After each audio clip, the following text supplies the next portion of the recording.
I give the floor now to the permanent representative of Pakistan. Thank you, Chair. We would like to thank the Secretary General for his detailed report, and we commend the role played by the Secretariat in promoting the rule of law at international and national levels, and also for strengthening the administration of justice within the organization itself. Chair, history is defined by humankind's quest for a peaceful and harmonious international order rooted in the rule of law. Rule of law, indeed, is the bedrock of human civilization and a force multiplier for socio-economic growth and prosperity. It is indispensable for the maintenance of international peace and security, advancement of multilateralism, and for the attainment of Agenda 2030. As the world grapples with increasingly complex challenges, the significance of rule of law has gained greater relevance. It is in this backdrop, and it is regrettable that we are witnessing flagrant violations of international law and established international norms by some. Peace and security is under threat from military provocations, aggressive designs, and illegal actions, including holding in abeyance of international treaties hitherto regarded sacrosanct. We are seeing the disturbing rise of territorial aggrandizement and unilateralism.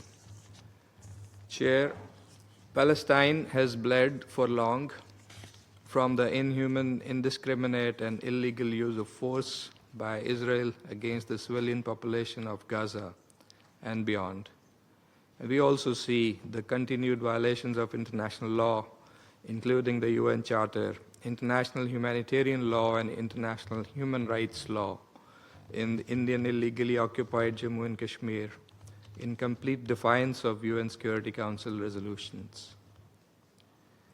Application of rule of law in Palestine and Kashmir entails an end to the decades-long occupation in both cases.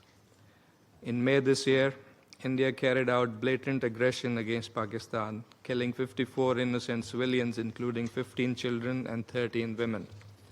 This unwarranted and unprovoked attack was a grave breach of international law and a serious violation of Pakistan's sovereignty. Pakistan's decisive, yet proportionate, incisive, and befitting response was an exercise of the right of self-defense in accordance with Article 51 of the UN Charter.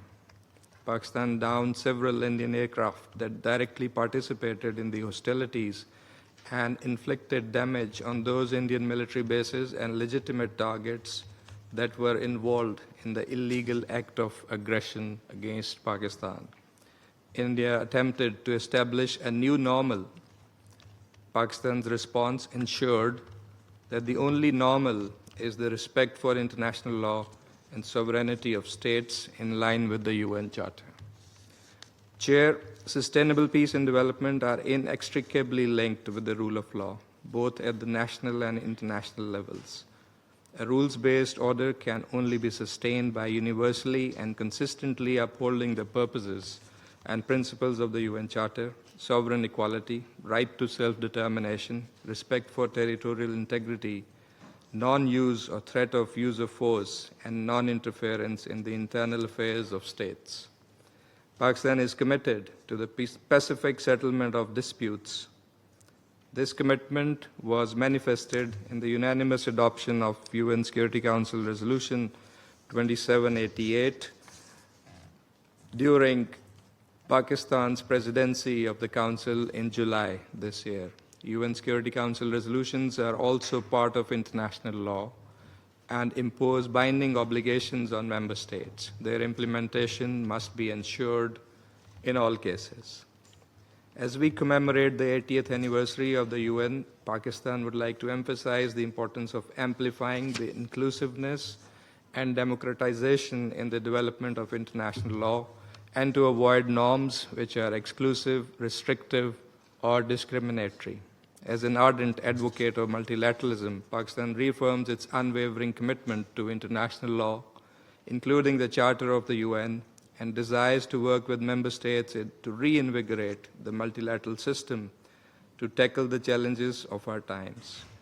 We appreciate the role of UN for the progressive development and codification of international law and in assisting member states for building their capacities. The commitment we make to strengthen and advance the international rule of law will be a lasting legacy for posterity. It would help wean our world of anarchy, strife, and conflict, and move us towards cooperation for maximizing global peace, development, and stability.